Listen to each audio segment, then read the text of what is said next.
Hi, I'm McCauley. We're at Pray It Off, starting in September, back to school, back to basics. Tonight we're going to talk about perseverance. We've never had that as just a topic here at Pray It Off. Perseverance. I don't know why. I don't know why, because it's so critical to anything we do in life. Do you say, I'm going to start a new job? Some people do. Do you go in on the first day and go, okay, I'm here for the first day, and at the end of the day go, okay, I quit now. It wasn't what I really thought. And some people do that. Some people go and go, no, I'm out of here. This isn't what I wanted. Usually they try and they do, try and see, well, maybe it'll get better. Maybe if I work harder. And I started a new position a couple months ago at my job, and it was harder, and I had to learn a lot of things. I'm like, I don't know if I like this. I don't know if it's for me. And there's been some stressful times, but I had to persevere, learn, and I also had to look at it like, I'm here to do God's work. This is working for Him. Yeah, they give me a paycheck, but everything I do is for God, and it helps so much.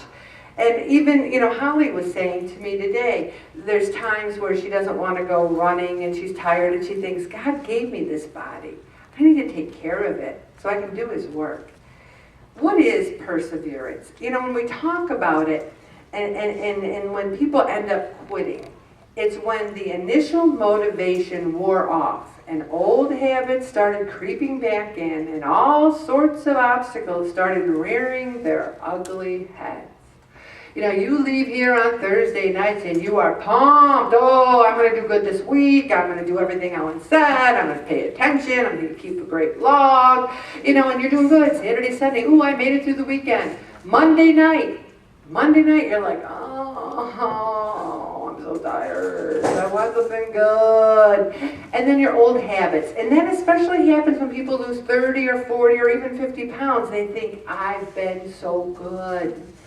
I'm going to go to the fair and have a sausage sandwich. I lost 50 pounds. And pretty soon you're like, uh-oh, I lost 40 pounds. And then you're like, uh-oh, lost 30 pounds. And the next thing you know, I gained 10 pounds more than I lost.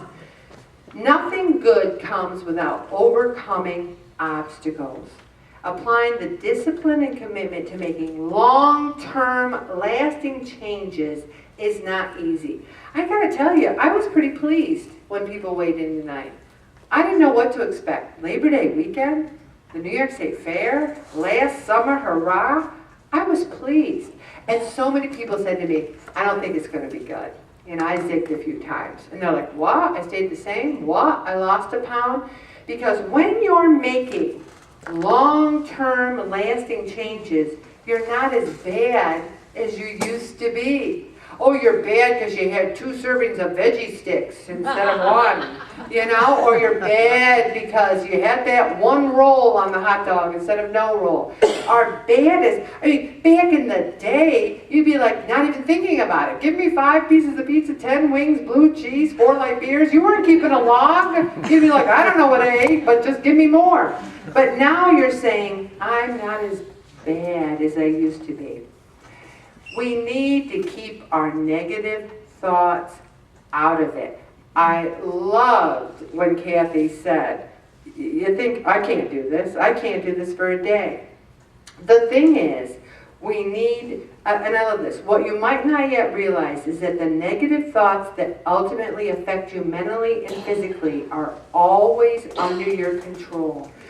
When I realized that I was going to work every day for God, that I was doing His work, I had a whole different attitude.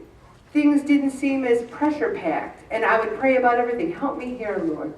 Show me the way. Jesus, I trust in you. Somebody today came in, 7:30 this morning, and he said to me, one of the people, and he says, my blood pressure was really high, and I said, I'm stepping out of my role, because I know he's very religious. I don't work here, I'm your friend. And I go, let's take some deep breaths. Let's say, Jesus, I trust in you. And then I said something, he laughed hysterically, and he went away feeling better. I am there to do God's work. And if you think, well, wait a minute, Ellen, I have real problems. Everything that happens in our lives is real. But the negative thoughts and limitations you put on yourself are in your mind. They're in your mind. If you say, well, I'm worried about retirement, I'm worried about this, what good is that going to do? Worrying about it. I've worked so hard 5.5 years. And here's something else. Think of some obstacle in your life besides the weight that you've overcome. We could go around the room, and I know everyone could say, well, when I was in the service, I was, nobody here, but a few of the vets I know, I was in the chosen reservoir, and it was, 50 below zero, and I was freezing, and I had no food. Or John McCain, I don't care if he's playing poker. He was a POW. He can play poker anytime. I don't know if anyone watches the news. He got nailed for playing poker. But he was a POW. He overcame that. Look at the time you've overcome something and use those same skills. But you can't make a change until you finally say, enough is enough. I'm sick of being 300 pounds. Enough is enough. I'm sick of always thinking about, what if I gain the weight back? I don't think of that anymore. You never have to give up. You simply need perseverance and patience. See, you can persevere for a day. Oh, anybody here, a day. But then it's like a week, a month. I don't think it's depressing to have a healthy lifestyle for the rest of our lives. I don't think it's depressing to think, can I afford to eat this cake and ice cream? How am I going to cut back later? It's simple planning. Do you go out with your money and say, I want a Corvette and I want a mansion up on the hill? You say, can I afford this Corvette? Can I make the payments for this? You plan all your money and you do the same thing when you have a log. Here's what I eat for the day. Can I afford to eat this? But you need to stay focused.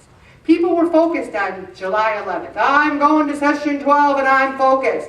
And then the weeks go by.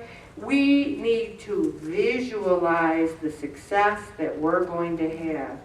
So many people that are 26 pounds, I go, imagine your 30-pound speech. Imagine yourself up there going, well, I didn't give up, and I've been in here since, session 2, and I did this, and I see yourself saying the words. See the microphone in your hand. See yourself on the blog. Visualize what it'd be like. And you know what? Haven't you been through tougher times than losing weight and didn't quit? I think back at some of the worst times of my life that I overcame. It had nothing to do with my weight. You're going to have problems no matter how much you weigh. It's fear that makes us afraid of failure, change, and even success.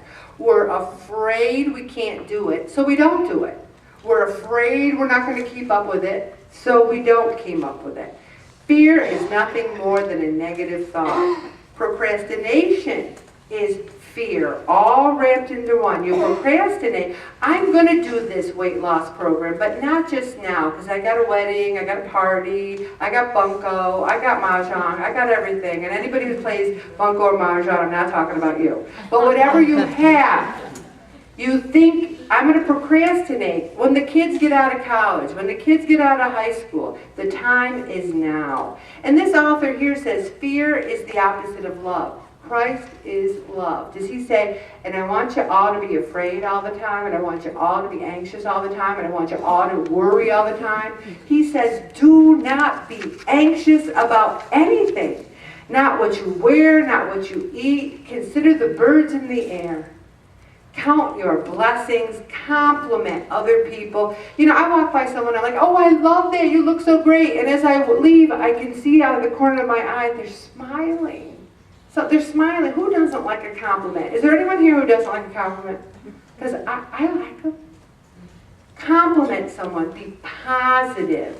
Have positive affirmations. Next week we're talking about visualization and positive affirmations. Don't let the faith you have in yourself not transcend itself to weight loss. If you're a teacher, aren't you a good teacher? If you're a nurse, aren't you a good nurse? Aren't you good at certain things? Then why can't you be good at this?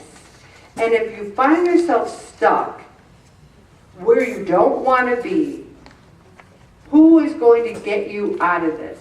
Only you. Only you can say, enough is enough. And then they even suggest here that you go back in your life and you pick something. College. Whoever went to college here and graduated, we had challenges, we made it through, we persevered. Now, there were plenty of people my freshman year in college that started in September, and by November they were gone. Who else saw people drop right out? They dropped out. But those of us who finished, we persevered. There's so many things that we've persevered at. A job, college, a marriage. Marriage isn't always easy. Sometimes there's bumps. Sometimes there's rocky patches. But God wants us to persevere. You succeeded because you didn't let fear keep you from getting started in the first place, and you didn't quit halfway through. You kept pressing forward. And I'm going to stop right there, Bob.